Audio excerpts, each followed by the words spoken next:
grabar la clase, pues por tratamiento de datos, que ustedes sepan que no se nos vuelva a olvidar que tenemos que grabar la clase. Entonces, estábamos recordando que vimos en los conceptos de probabilidad, estábamos hablando de la probabilidad a priori y la probabilidad a posteriori, vimos el concepto de probabilidad y habíamos terminado pues con este mismo ejercicio mirando que lo que es la escuela frecuentista de probabilidad es aquella pues donde nosotros tenemos que realizar el experimento para poder básicamente calcular cualquier probabilidad. Importante saber que la diferencia entre entre el concepto de probabilidad objetiva y subjetiva, pues también depende mucho del conocimiento del investigador. Miren una cosa importante, aquí hablamos de la probabilidad subjetiva, que es la bayesiana, donde nosotros hablamos del grado de certeza que posee una persona sobre un suceso o evento. O sea, esta es personal, sin embargo, se basa en los resultados. Entonces, vamos a combinar las tres cosas para que recordemos. Primero, hablamos del concepto de probabilidad, que desde el punto de vista clásico, o sea, el concepto clásico de probabilidad siempre está determinando que la probabilidad de que ocurra un evento A siempre estará determinado por esta formulita que tenemos acá, que es casos favorables sobre casos posibles. O sea, estamos diciendo que la probabilidad de que ocurra el evento A siempre la determinará los M casos de interés según la característica A que denominamos evento sobre los N posibles resultados de ese evento. Vuelvo y les digo, esto jamás va a cambiar. O sea, estamos diciendo que los casos favorables y los casos posibles, esa relación siempre será el concepto de probabilidad. ¿Qué es lo que va a variar? La manera como yo calculo esta formulita, porque dependerá no de cosas tan simples como estamos mirando acá, sino que en la vida real a veces suceden cosas más, digamos, más complejas, digamos, un poquito más difíciles de plantear que simplemente esta relación de casos favorables sobre casos posibles. Entonces, de ahí surge otro concepto de probabilidad que se llama la probabilidad frecuentista. La anterior era a priori, también era objetiva, pero porque no nos sirve siempre.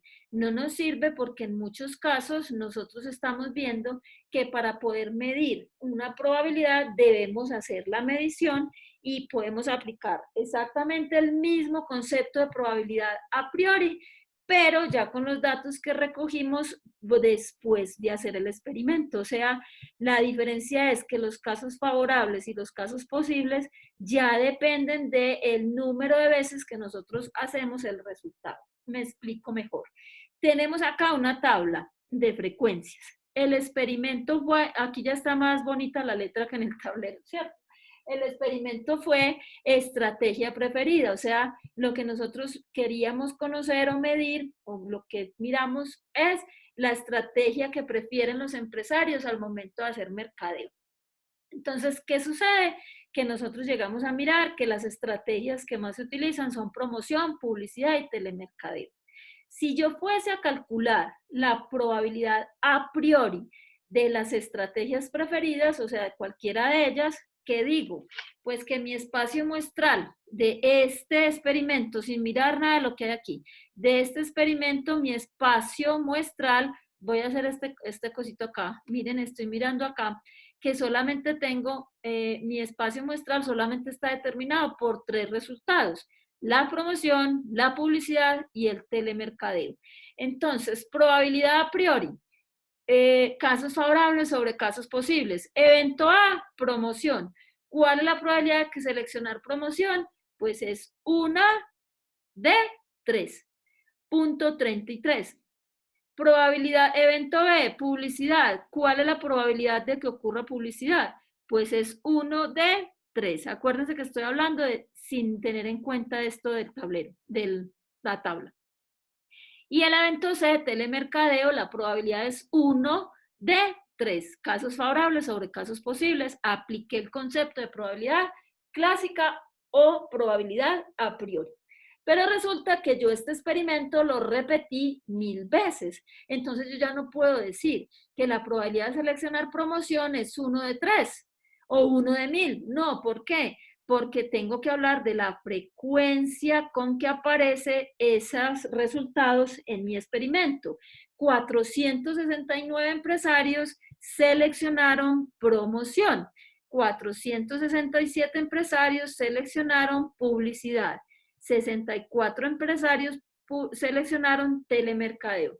Hasta ahí mi espacio muestral estará conformado entonces por 469A, 467B y 64C, donde A es promoción, B es publicidad y C es telemercadeo.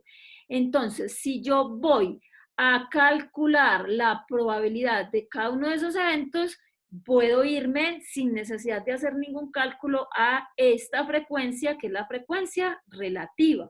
Recuerden que la frecuencia relativa se calcula haciendo uso del concepto de probabilidad.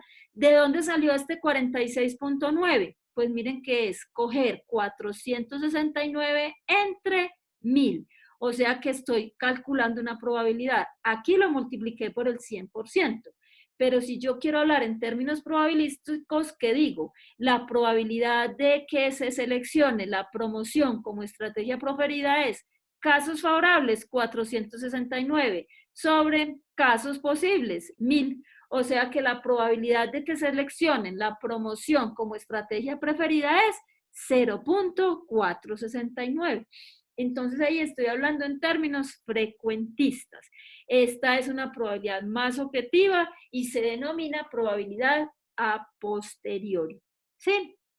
Muchos textos dicen, o está pues como comprobado, que en la medida que se aumenta este tamaño de muestra, la probabilidad frecuentista se acerca a la probabilidad clásica. O sea que si yo aumento mucho este número de muestra, esto me puede dar, tiende esta probabilidad a punto 33, está a punto 33 y está a punto 33.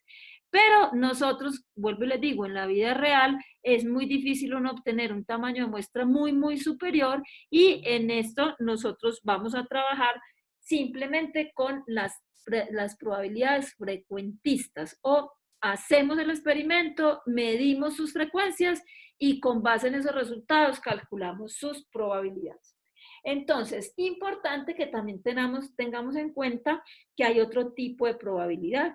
Entonces, esa probabilidad ya le dijimos que se llamaba subjetiva y era la bayesiana y que tiene en cuenta pues el grado de certeza que se posee sobre un suceso. Miren que es personal, pero también depende de la parte numérica. Nosotros podemos hacer un cálculo de un modelo muy espectacular. Vuelvo y les digo, no hay fútbol en este momento, pero podríamos decir que vamos a calcular la probabilidad de que dos equipos que jueguen el próximo domingo gane uno. ¿Sí? ¿Cómo haría yo un modelo probabilístico para eso? Pues entonces empezaría a mirar cuáles son en el pasado los partidos que han jugado esos dos equipos y empiezo a mirar cuántas veces ganó el equipo y la probabilidad será casos favorables sobre casos posibles, ¿cierto? Número de partidos ganados sobre número de partidos jugados y me va a dar esa probabilidad. Entonces resulta que el técnico del equipo a mí me da ese modelito, me da .42.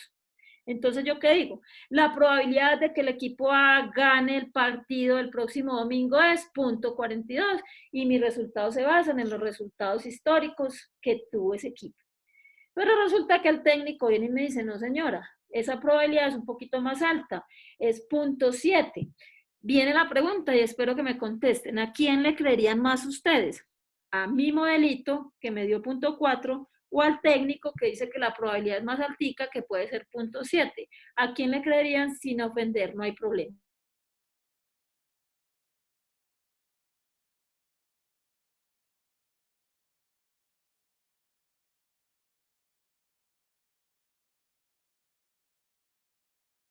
Estoy sola o están dormidos todos y solamente grabando Profe, rápido. no le escuché, no le escuché lo Yo que dijo. Yo hice mi modelo, ¿cierto?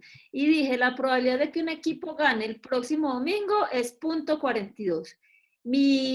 Fue basado mi modelo en número de partidos ganados sobre número de partidos jugados por esos dos equipos. Y me dio punto 42. Pero luego llega el técnico y nos dice, la probabilidad no es punto 4, es un poquito más alta, podría acercarse a punto 7. ¿Ustedes a quién le creerían, quién estaría más acertado, el técnico o yo? Y sería la pregunta, ¿por qué el técnico estaría más acertado que yo? O sea, ¿qué estaríamos utilizando? Y que les digo, digan a quién le creen sin ánimo de ofender.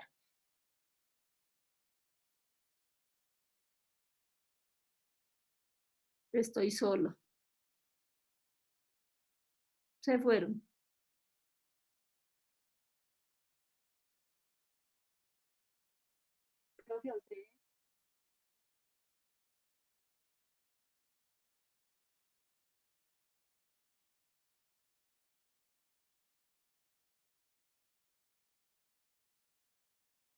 ¿Por qué al modelo? ¿Por qué le creeríamos al modelo? Entonces, aquí viene una situación que les quiero decir. Los modelos son ajustados, pero muchas veces los modelos no tienen en cuenta todo el conocimiento o los cambios y el dinamismo que tienen los procesos. O sea, si yo veo desde el punto de vista de los datos, la probabilidad es 0.4. Pero puede pasar que el técnico tenga información que yo desconozca o que mi modelo desconozca. ¿Como cuál? Como que ese día el otro equipo no va a tener al jugador estrella, al goleador o al portero, pues que le tapa todo. Entonces, esa probabilidad puede aumentar. O adicional, él puede conocer que va a tener una técnica diferente, una estrategia de juego de sus partidos diferentes, por lo que él espera que esa probabilidad crezca. Entonces, cuando nosotros hablamos de la probabilidad subjetiva, que es un poquito la parte bayesiana, pues también estamos diciendo que hacemos uso de ese conocimiento que nosotros tenemos del fenómeno. Recuerden que los datos son una brújula, pero no son una certeza de que las cosas vayan a ocurrir. Entonces nosotros simplemente, ¿qué decimos? Decimos que la probabilidad es también, los datos me dan una información acá, pero yo también tengo algún conocimiento, entonces puedo variar esa probabilidad un poquito o esperar que ese número suba o baje de acuerdo a mi conocimiento.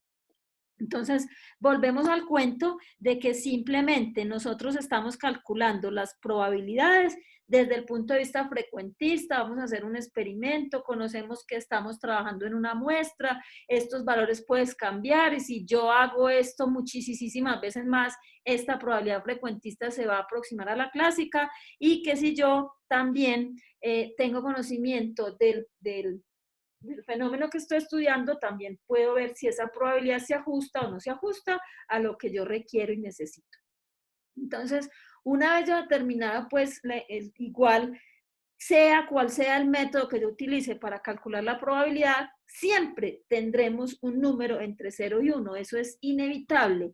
Eso es un axioma. Acuérdense lo que decíamos. Entonces, vamos a continuar ya diciendo que en muchos de los fenómenos que nosotros estudiamos no vamos a medir únicamente una cosa, sino que podemos ver operaciones o podemos ver que los eventos tienen algún tipo de relación. Entonces, miremos, por ejemplo, yo pude haber preguntado, miren, ¿cuál es la probabilidad? ¿Cuál es la probabilidad de que al lanzar el dado salga un número par o salga un número mayor que 5? ¿Sí? Miren, estoy diciendo, me interesa un resultado o me interesa otro. O también puedo decir, ¿cuál es la probabilidad de que al lanzar un dado yo obtenga un número par y un número mayor que 5? Entonces ahí estoy hablando de que cuando yo trabajo con eventos o esos experimentos tienen algunos resultados de interés, yo también puedo hacer que esos resultados pues se combinen de alguna manera. ¿Qué sucede? Que para nosotros hacer una cantidad de operaciones con esos conjuntos, con esos eventos, ellos se comportan de manera similar a los conjuntos. Yo les dije a ustedes que podían leer un poquito sobre la introducción a los conjuntos. Como yo sé que ninguno quiere hablar, pero si alguien lo hizo y nos quiere compartir un poquito, podemos hablar al respecto. Díganme si alguien lo quiere hacer, si leyeron un poquito o no. hoy tienen mucho frío, acuerden que aquí está esto congelado, entonces hablen para que no se congelen. Medellín también está frío. Sí, no, qué horror, que me he sentido muy ignorada. Me siento sola, yo quiero volver a clase. Sí, profe, bastante, mucha lluvia. Sí, ha llovido bastante, bueno. Ay, siquiera están vivos, bueno. Entonces, ustedes leyeron, pero entonces vamos a repasar en clase lo que es la introducción a los conjuntos. Entonces, miren ustedes algo importante. Eso solamente para que podamos ver cuáles son esas relaciones que van a tener nuestros eventos. Entonces, el conjunto en términos de probabilidad lo podemos tomar más o menos como un evento. Entonces, cuando ustedes están en el colegio hace poquito, ¿qué era la teoría de conjuntos? Nosotros decíamos que un conjunto es una colección de elementos. O sea, donde nosotros estamos diciendo que esos elementos se agrupan en un objeto que se llama conjunto. Los conjuntos nosotros los denotamos siempre con letras mayúsculas, A, B, C, D. Y los elementos se denotan con letras minúsculas. A, B, C, D, E, F. A esto no le voy a hacer mucho énfasis porque solamente es para entender lo que vamos a hacer en adelante con los conjuntos. Entonces, ¿qué decíamos? Que si, por ejemplo, tengo el conjunto A, que son los 6 resultados al lanzar un dado, y tengo el elemento B pequeño igual a 2. Entonces, yo estoy diciendo que B pertenece a A, ¿sí? Simplemente una anotación. Y si tengo el elemento F igual a 8, entonces F no pertenece a A porque los resultados de ese conjunto son solamente 6. Entonces, estamos mirando que los conjuntos se representan también mediante diagramas de Venn. Entonces, un diagramita de Venn es simplemente este, que es el conjunto universal, que en términos de probabilidad el cuadrito significa el espacio muestral.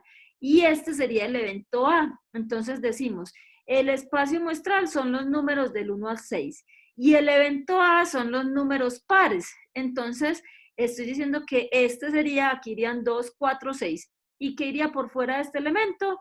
1, 3, 5, 7. Es 1, 3 y 5, perdón, porque el 7 no está ahí. Entonces, el espacio muestral es el cuadro y este circulito representa cada uno de los eventos de interés. ¿Qué puede suceder con los eventos de interés? Entonces podemos tener uno inicial que se llama conjunto vacío, o sea, ese conjunto no tiene elementos. Y miren, puede que a mí no me interese el conjunto vacío en términos de eventos, pero en términos de resultados sí puede existir el vacío, que eso es lo que vamos a mirar.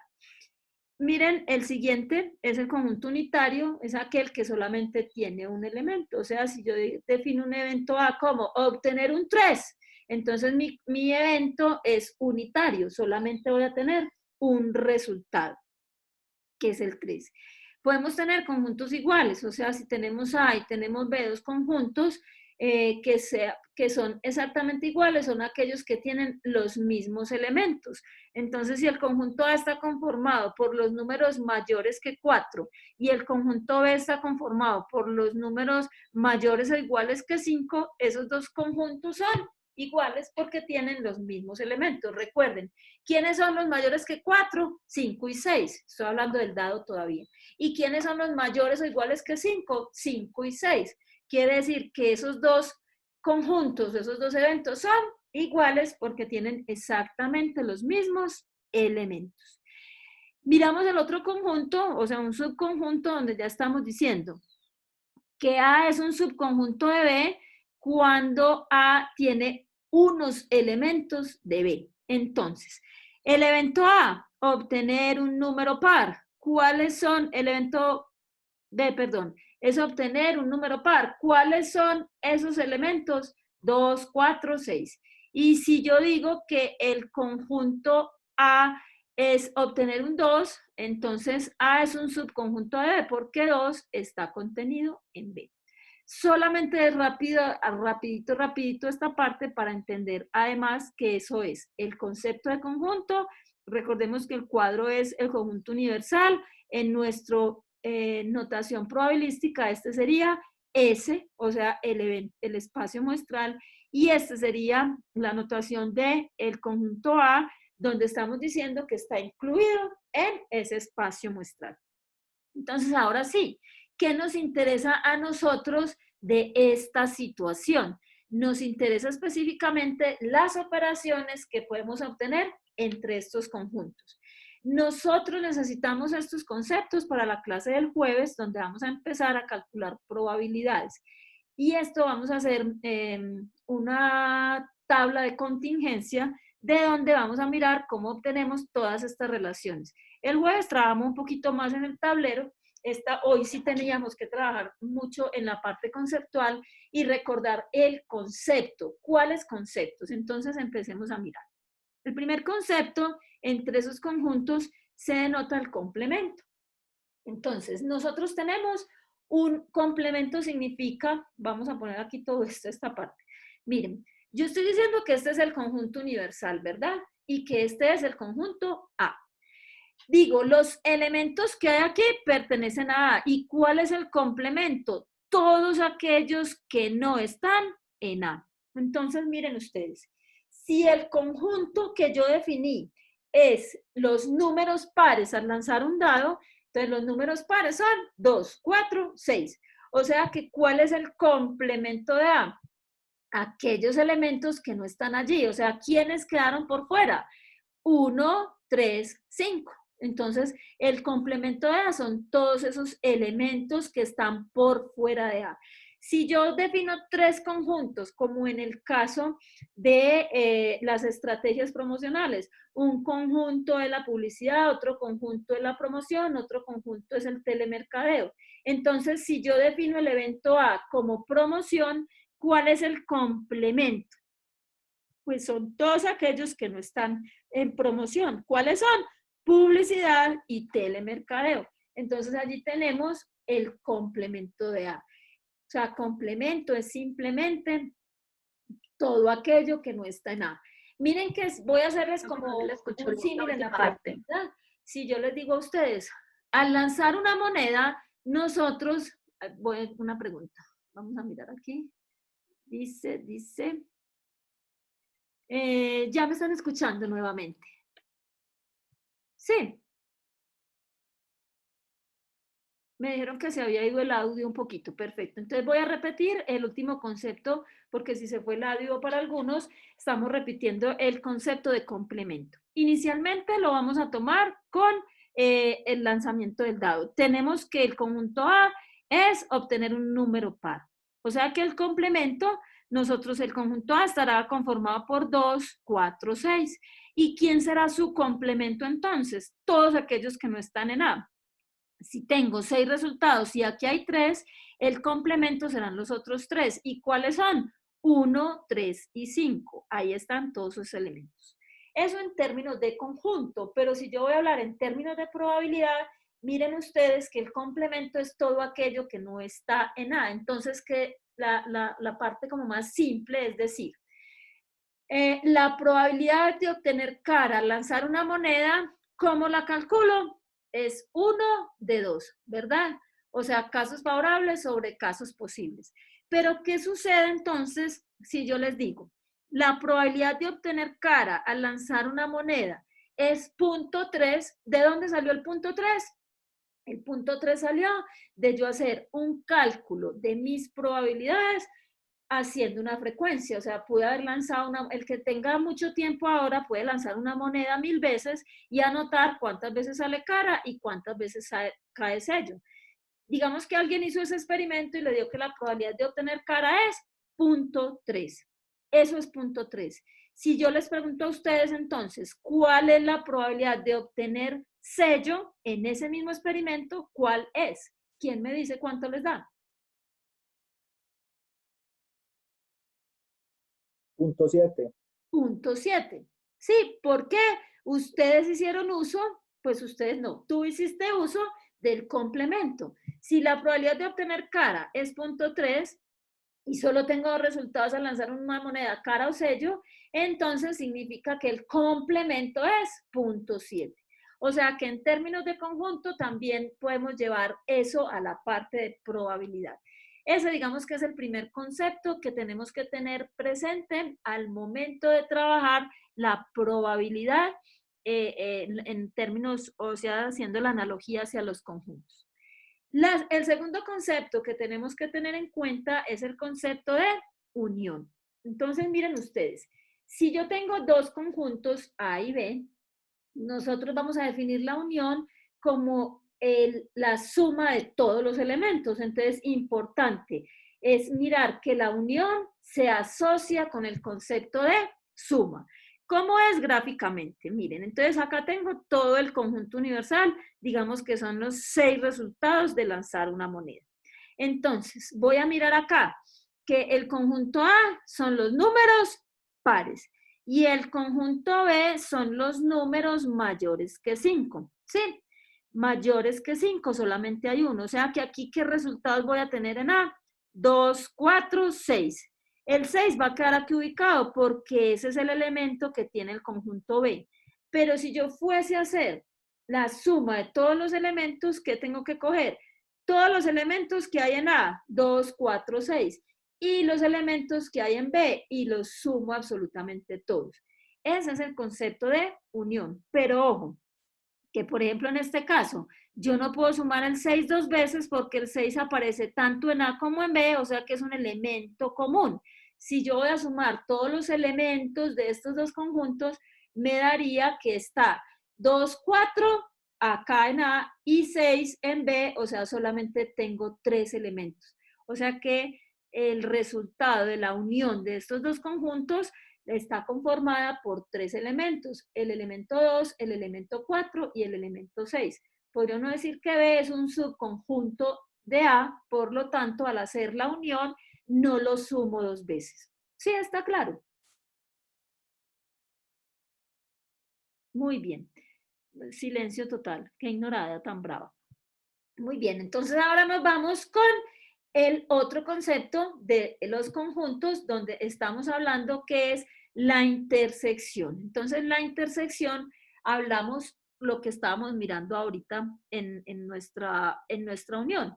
La intersección de los conjuntos simplemente es todos los elementos comunes que tenemos a estos dos conjuntitos. Entonces tenemos aquí, el primer conjunto está conformado por los números mayores o iguales que 4. ¿Listo? Este es. Entonces los números mayores iguales que 4 en el conjunto A serían 4, 5 y 6. Y en el conjunto B vamos a decir que son los números impares. Entonces, ¿cuál es la intersección entre A y B?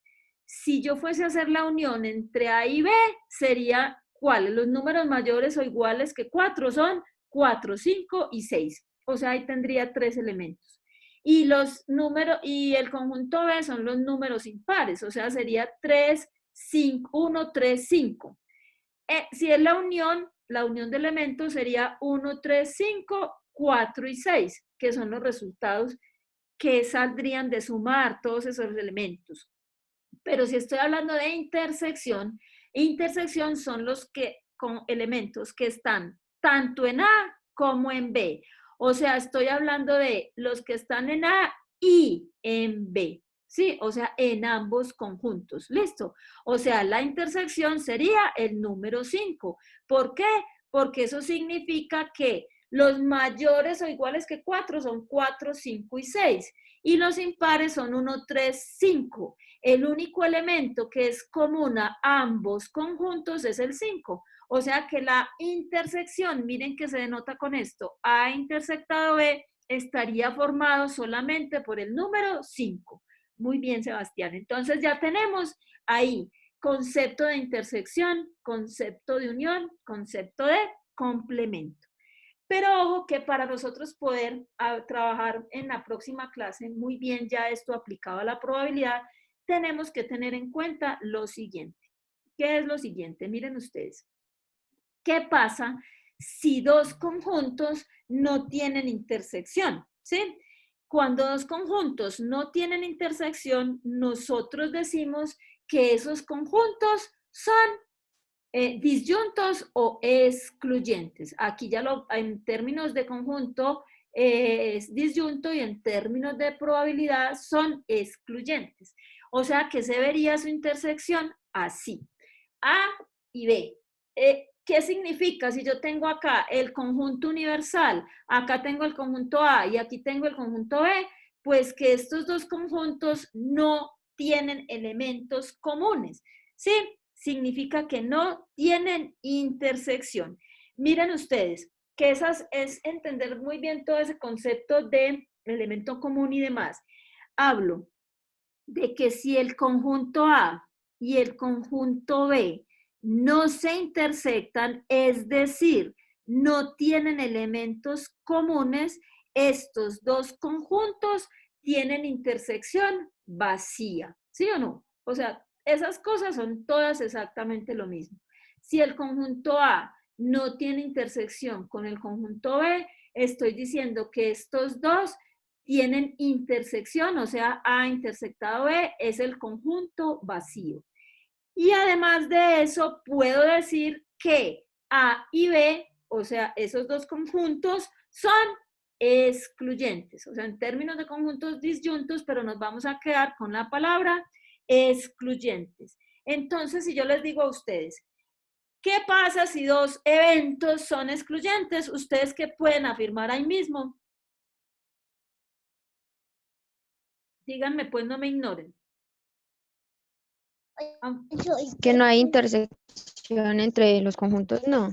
No hay intersección, por lo tanto son. A ver qué nos pusieron en el chat. Si yo digo que no tienen elementos en común, perfecto. O sea, todas esas respuestas son válidas.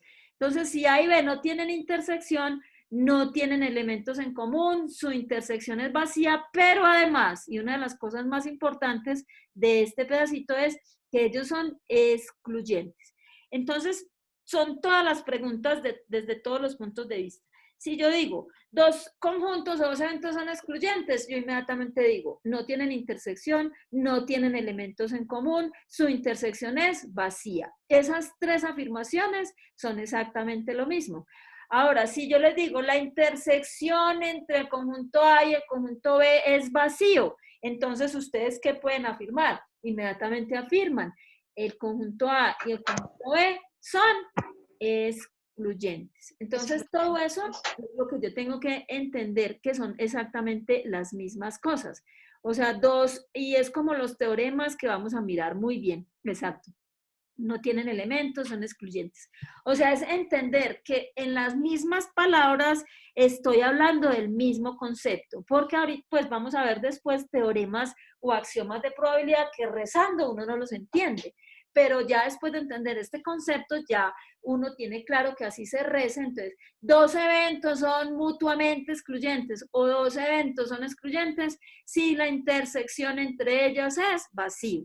Pero también puedo decir, dos eventos son excluyentes y no pueden ocurrir al mismo tiempo. Dos eventos son excluyentes si no tienen elementos en común. Entonces, miren que dije lo mismo de varias formas. Lo importante es entender esa parte conceptual. Entonces, me voy a volver un momentico para que miremos estos tres conceptos que son tan importantes. Primer concepto es complemento. Entonces, estoy diciendo que si yo tengo un conjunto universal, estoy hablando de que acá adentro voy a tener, este es S, el espacio muestral, y aquí adentro voy a tener un evento A, que en teoría de conjunto sería el conjunto A, que va a tener unos elementos.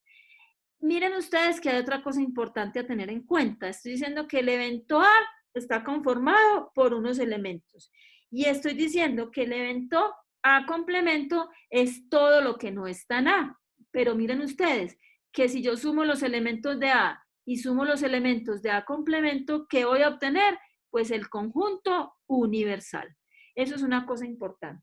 Vemos además que el complemento de un conjunto también se denota con esta comita acá arriba. Pero ustedes pueden encontrar elementos, en los textos que no ponen comita, sino que ponen asterisco o ponen una C. significa exactamente lo mismo. O sea que cuando ustedes vean A complemento, es el conjunto conformado por todas aquellas cosas que no estén en A. Entonces yo les digo a ustedes, A complemento son los números impares, o sea que ¿quién es A?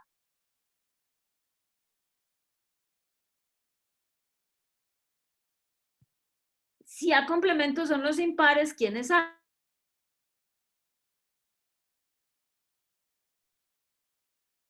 De a uno.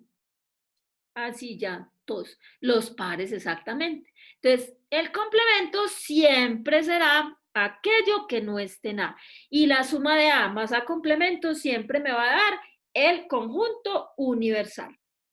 Cuando hablamos de unión, miren que dos conjuntos siempre van a tener unión, porque lo que estoy hablando es de sumar los elementos. Miren que se denota por A unido B. O sea que cuando yo hablo de A unido B, es simplemente tener en cuenta que voy a sumar los elementos de A con los elementos de B. Pero tengo que tener en cuenta que si aquí hay una intersección, esa suma le tendré que restar o no cuento dos veces los elementos comunes. Entonces, como decíamos, el conjunto A son los números pares y el conjunto B son los mayores que 5. Entonces, ¿quién está en la intersección? 6. O sea que mi conjunto resultante de la unión será 2, 4, 6.